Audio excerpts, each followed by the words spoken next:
大家好，我是 Robert。今天我谈一下关于统一分裂的话题。先抛出我个人的观点。作为民主派，我的立场是，统一分裂问题只能采用地区公投的解决途径。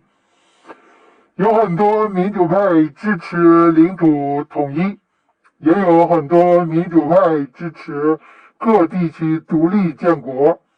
民国派大概率大部分支持秋海棠叶版本的领土统一。台湾民进党的党纲都是以台湾脱离中华民国独立为目标的。在统一分裂这个话题上，我们无法达成共识。统一派不会认同分裂派，分裂派也无法接受统一派，大家彼此也许永远无法取得一致的意见。这时就有了两种声音了。统一派发狠说，你要敢分裂就打死你。分裂派也放话了，武装独立。我想说，强行统一或强行分裂都是违背民主程序和自由精神的。首先，我们应该尊重别人的不同观点。统一派应该允许分裂派持有分裂的理念，分裂派也应该尊重统一派的观点的坚持。这是民主社会每个公民应该有的思想自由权利和观点自由权利。其次，公民同权不是你统一派要统一就必须统一的，不是你分裂派要分裂就一定得分裂的。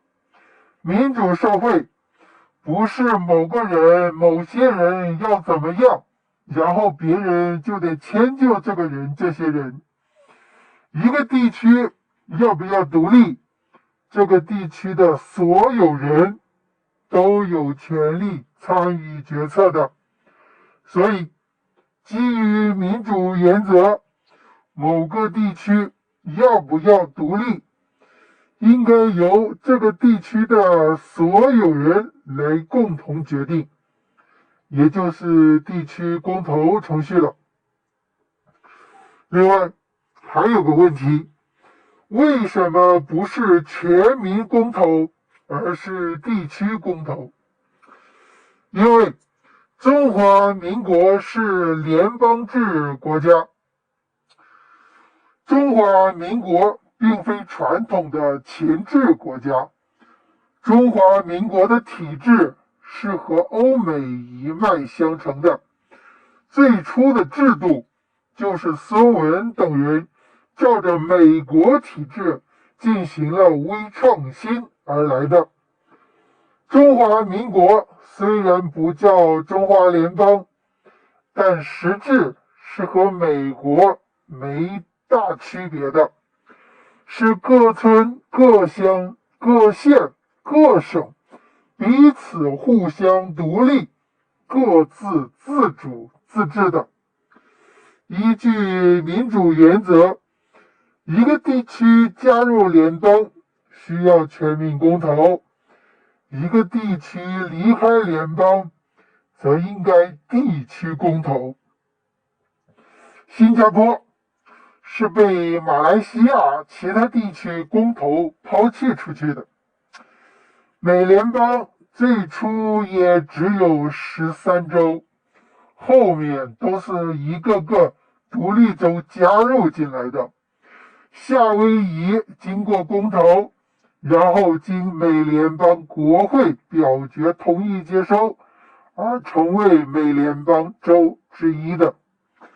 菲律宾经公投表决不加入美联邦，而独立建国。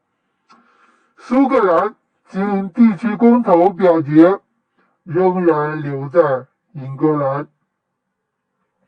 可以说，民主社会的关于统一分裂的程序共识是地区公投程序。所以，中华民国光复大陆之后，如果新疆地区公投成功，统一派需要接受结果，让新疆独立建国去。如果新疆地区公投失败，分裂派也需要接受新疆全体公民留在中华民国的选择。如果新疆公投独立了，统一派不可以进行军事干预的。同样，如果新疆公投不独立，分裂派不可以进行武装独立活动。所以，民进党，你们如果真的想让台湾脱离中华民国独立的话，就应该积极去推动公投，看看台湾人究竟是走是留。结论：民主社会统一分裂问题只有地区公投这一个解决途径，且是唯一的解决途径。